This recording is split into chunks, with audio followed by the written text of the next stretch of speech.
Hello everyone, welcome back to Study India channel and today we are going to discuss about the earth in the solar system. Six class का ये पहला chapter है, ठीक है। बहुत ही important chapter है और इसको जल्दी से जल्द हम निपटा लेंगे, ठीक है। तो यहाँ पे बहुत सारे कॉन्सेप्ट है जो आपको सिर्फ याद रखने की ज़रूरत है, रखने की बिल्कुल भी ज़रूरत नहीं है, ठीक है। तो सबसे पहले कॉन्सेप्ट आया full moon and new moon का, ठीक है। आपको पता है कि 1 मंथ में 30 महीने होते हैं या 30 दिन होते हैं या 31 दिन होते हैं, ठीक है। तो जो 15 दिन का जो टाइम होता है और 15 दिन के टाइम में बांट देते हैं, जिसको फोर्टनाइट कहा जाता है, ठीक है। और एक फोर्टनाइट, तो 2 फोर्टनाइट हो गए, ठीक है। तो एक में होता है फुल मून, ठीक है, दूसरे में होता है न्यू मून। और फुल मून को कहते हैं पूर्णिमा, जहाँ पे आपको पूरा मून दिखाई देता है। और न्यू मून क्या होता है, अमावस्या होता है, जहाँ पे बिल्कुल भी आपको मून नहीं दिखाई देता। उसके बाद एक दूसरा कॉन्सेप्ट है सेलेस्टियल बॉडी। सेलेस्टियल बॉडी आपको कुछ नहीं समझना है, इस तरीके से आपको समझना है कि एक सोलर सिस्टम है और सोलर सिस्टम में जितनी भी स्फेरिकल ह्यूज स्फेरिकल बॉडीज़ हैं, ह्यूज स्फेरिकल बॉडी, उन्हीं को क्या कहा जाता है, सेलेस्टियल बॉडी कहा जाता है। और ये सेलेस्टियल बॉडी रात को क्या करती हैं, चमकती हैं और आपको इस तरीके से तारे की तरह दिखाई देती हैं, ठीक है। उसके बाद स्टार्स, ठीक है। स्टार्स का सिंपल मीन है जिसकी खुद की लाइट होती है, आपको ये याद रखना। और खुद की लाइट किसकी होती है, आपको पता है सन की क्या है, खुद की लाइट है। That's why it is called a star. Okay, simple इतना समझना था। और जो जिनकी खुद की लाइट होती है उनको कहते हैं ल्यूमिनियस ऑब्जेक्ट, आपको ये भी याद रखना है, ठीक है। That's Y star is a luminous object. इसके बाद दूसरा जो कॉन्सेप्ट है यहाँ पे कॉन्स्टिलेशन का है, ठीक है। कॉन्स्टिलेशन का क्या मतलब होता है, कॉन्स्टिलेशन मतलब तारा समूह। बहुत सारे जो स्टार है उनका एक पैटर्न होता है ना, तो उनको जो कहते हैं कॉन्स्टिलेशन। अब जो पैटर्न है इसमें सबसे जो मेजर है वो क्या है, सप्तऋषि, जो आप सभी को पता होता है। सप्तऋषि इस तरीके से एस की शेप में होता है, that's why it is called a Saptarishi. 7 समूह का तारामंडल होता है, that's why it is called Saptarishi. उसी के अलावा दूसरा जो कॉन्स्टिलेशन है जो मेजर है वहाँ पे उड़सा मेजर है, ठीक है। इस तरीके से आपको कॉन्स्टिलेशन समझ गए होंगे आप। इस तरीके से दूसरा है यहाँ पे पोल स्टार, जिसको ध्रुव तारा भी कहा जाता है। एंशिएंट टाइम में क्या होता था, ध्रुव तारा से हम अपनी लोकेशन को क्या करते थे, एग्जैक्ट डिटरमाइन कर सकते थे, ठीक है। उसके अलावा अपनी डायरेक्शन को भी देखने के लिए। Why it is important pole star, क्योंकि ये हमेशा अर्थ की सेम पोजीशन में होता है। यहाँ पे लिखा हुआ है कि it is always remain in the same position in the sky. और कोई भी चीज़ अगर सेम पोजीशन में है तो हमें अपनी डायरेक्शन को डिटरमाइन करने में आसानी हो जाती है। That's why it is called a pole star, ठीक है। इसके अलावा प्लेनेट किसको कहते हैं देखिए यहाँ पे जो डेफिनेशन लिखी है थोड़ा सा वीक डेफिनेशन है, मैं आपको इम्पोर्टेंट बता देता हूँ कि प्लेनेट किसको कहा जाता है। आपको पता है इंटरनेशनल एटॉमिक एस्ट्रोनॉमिकल यूनियन है, जिसको कि 1919 में इस्टेब्लिश करा गया था, ठीक है। इसके अलावा सेलेस्टियल वो बॉडी होती है जो कि एक स्टार के अराउंड एक फिक्स सर्टेन पार्ट में क्या होती है, घूमती हैं, ठीक है। और जिनका एक इतना ज़्यादा ग्रेविटेशनल फोर्स होता है कि उनकी जो बॉडी खुद ब खुद क्या हो जाती है, स्फेरिकल हो जाती है, ठीक है। तो स्फेरिकल बॉडी हो जाती है और प्लेनेट एक सर्टेन पाथ में घूमते हैं, जिनके लिए सर्टेन पाथ जिन्हें कि ऑर्बिट कहा जाता है, ठीक है। अब ऑर्बिट कहा जाता है इंटरनेशनल और एस्ट्रोनॉमिकल यूनिट के हिसाब से इसको प्लेनेट, इन चीज़ों को क्या कहा जाता है, प्लेनेट। डेट्स वाई जो प्लूटो था वो एक सर्टेन पाथ में नहीं घूमता था, ठीक है। जिससे जो पाथ होता है उसे ऑर्बिट कहते हैं। डेट्स वाई हमने प्लूटो को क्या कर दिया, प्लेनेट की श्रेणी से हटा दिया, ठीक है। Now we have only 8 planet, ये आपको याद रखना है, ठीक है। इसके अलावा सोलर सिस्टम पढ़ते हैं। सोलर सिस्टम किसे कहते हैं, ठीक है। तो सोलर सिस्टम किसे कहते हैं यहाँ पे पढ़ते हैं, ठीक है। सोलर सिस्टम की बात करेंगे हम। देखिए मैं अगर सोलर सिस्टम बनाऊँ तो ये हमारे यहाँ पे सन है और सन के अराउंड जितनी भी बॉडी घूम रही है, ठीक है, जितनी भी बॉडी घूम रही है ये बनाती है हमारी सोलर सिस्टम, ठीक है। और हमारे सोलर सिस्टम में मैंने अभी आपको बताया 8 प्लेनेट है, ठीक है, 8 प्लेनेट है। और उन 8 प्लेनेट का नाम मैं आपको एक एक करके बता देता हूँ, ठीक है। ये हमारा क्या है, स्टार है।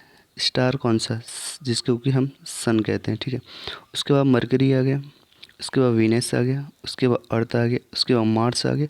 और यहाँ पे एक बेल्ट आती है जिसे कि एस्टेरॉयड बेल्ट आती है, इसको मैं भी आपको समझाऊँ। उसके बाद जुपिटर आ गया, उसके बाद सैटर्न, ठीक है, नेपच्यून एंड यूरेनस, ठीक है। तो इस तरीके से ये कितने प्लेनेट हो गए, 8 प्लेनेट हो गए, ठीक है। जो एस्टेरॉयड बेल्ट से जो पहले के जितने भी प्लेनेट हैं उनको कहा जाता है टेरेस्ट्रियल प्लेनेट।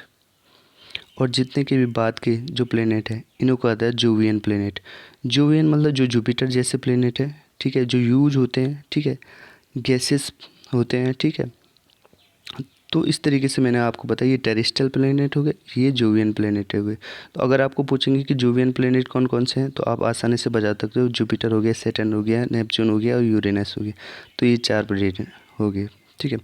अब यहाँ पे अलग अलग कॉन्सेप्ट है, मैंने आपको बताया कि सन क्या है। सन वही एक स्टार है जिसकी खुद की लाइट होती है, ठीक है, एंड इसके अराउंड ही बहुत सारे क्या प्लेनेट घूमते रहते हैं, ठीक है।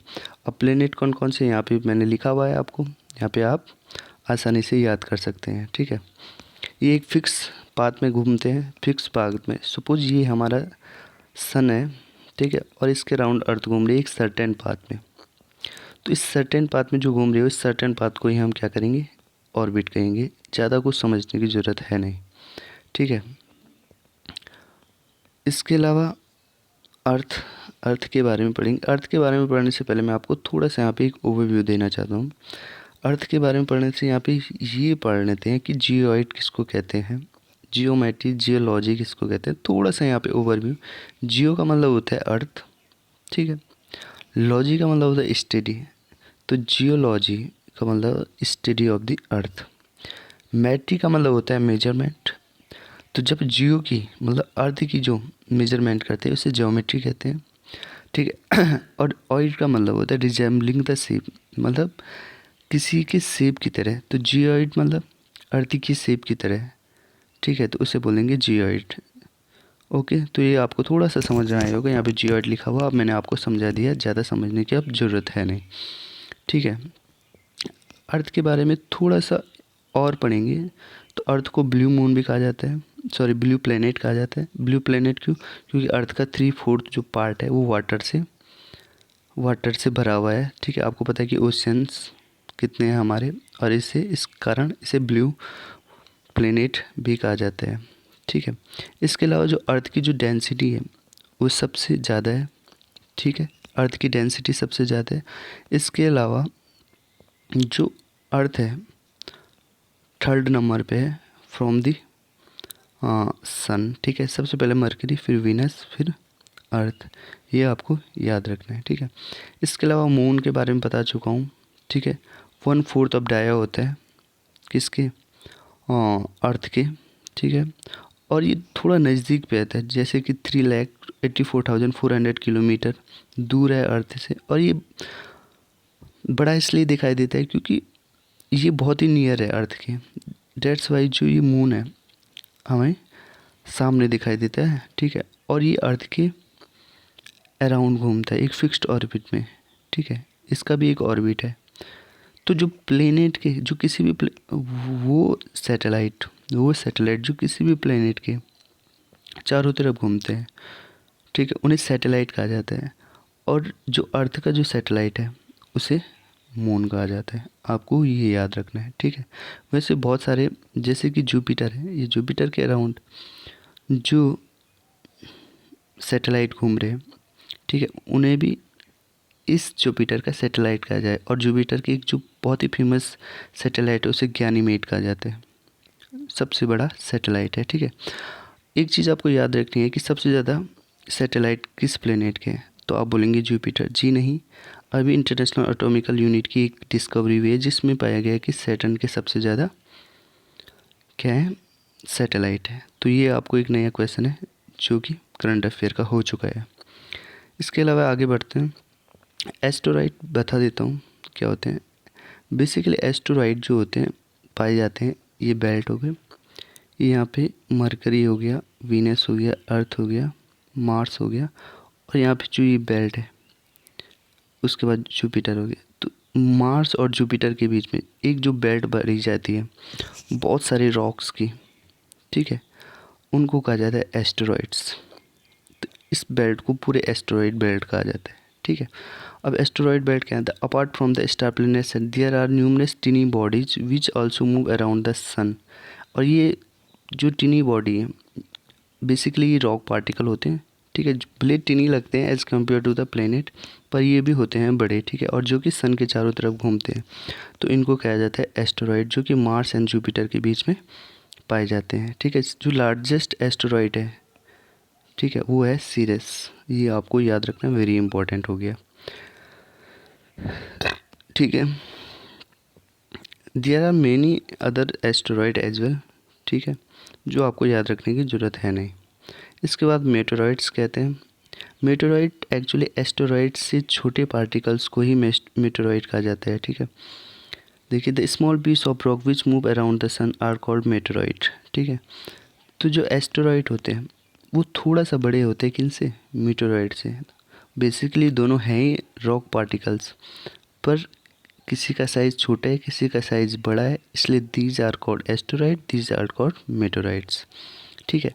अब यहाँ पे एक चीज़ इम्पॉर्टेंट है कि जो मेटेरॉइड्स हैं वो सन के चारों ओर क्या करते हैं, चक्कर लगाते हैं, ठीक है। जब ये मेटेरॉइड अर्थ पे गिरने लगते हैं और अर्थ पे घूमने लगते हैं, पर एटमॉस्फेयर में ही क्या हो जाते हैं, जल जाते हैं, तो इन्हें मीटियोर कहा जाता है, मीटियोर कहा जाता है, ठीक है। एक मिनट, मीटेरॉइड्स, मीटेरॉइड्स जब ये अर्थ के एटमॉस्फेयर में जल जाते हैं तो इन्हें मेटेरॉइड्स, मीटियोर्स कहा जाता है, और जब ये अर्थ पे आ जाते हैं तो इन्हें मीटेराइट कहा जाता है, ठीक है। आपने देखा भी होगा। तो यहाँ पे आपको ये तीन चीज़ें हैं जो कि इम्पोर्टेंट है और आपको याद रखनी है ताकि आप बिल्कुल भी कंफ्यूज ना करें। देखिए गैलेक्सी क्या होता है, देखिए गैलेक्सी कुछ नहीं होता, जैसे मैंने आपको कॉन्स्टलेशन बताया, विभिन्न तारा समूह, ठीक है। तो किसी भी गैलेक्सी में billions of billions of stars होते हैं, ठीक है। और हर एक स्टार के अराउंड एक फिक्स सर्टेन ऑर्बिट में जो सेलेस्टियल बॉडी घूमती है, तो उनसे एक सोलर सिस्टम बनता है। तो कह सकते हैं कि एक गैलेक्सी में बिलियन ऑफ स्टार है और बिलियंस ऑफ सोलर सिस्टम है, जिनमें से, ठीक है, और ये जो बिलियंस ऑफ स्टार्स एक गैलेक्सी बनाती है। हाँ, तो मैं यहाँ पे आपको गैलेक्सी के बारे में बता रहा था, ठीक है। तो गैलेक्सी, मैंने क्या बोला, गैलेक्सी है बिलियंस ऑफ स्टार्स, जो बिलियन ऑफ स्टार्स होते हैं किसी भी गैलेक्सी में, मैंने आपको ये बता चुका हूँ, ठीक है। और बिलियंस ऑफ स्टार्स, जो स्टार होते हैं, स्टार्स के अराउंड जितने भी प्लैनेट्स घूमते रहते हैं वो सोलर सिस्टम बनाते हैं। तो हम कह सकते हैं एक गैलेक्सी में बिलियन ऑफ स्टार होते हैं और बिलियंस ऑफ सोलर सिस्टम होते हैं, ठीक है। और जो ये गैलेक्सी है, जो यहाँ बिलियन ऑफ स्टार है, तो डिफरेंट, सपोज ये एक गैलेक्सी है, ये दूसरी गैलेक्सी, और ये ऐसी बहुत सारी जो गैलेक्सी है वो टोटल यूनिवर्स को बनाती है। तो अब आप कह सकते हो कि एक यूनिवर्स में बहुत सारी गैलेक्सी हो सकती है, बिलियन ऑफ गैलेक्सी हो सकती है। तो आप समझ के गैलेक्सी किसको बोलते हैं, यूनिवर्स की। तो यूनिवर्स एक बहुत बड़ी चीज़ हो गई जिसके अंदर गैलेक्सी आ गई, और गैलेक्सी के अंदर ही सोलर स्टार्स आ गए, और स्टार्स ने मिलके सोलर सिस्टम बनाया। तो that's it for the day, इतना ही था इसमें, ठीक है। इसके अलावा दूसरा चैप्टर पढ़ेंगे, so please tune with us, ठीक है। बाय।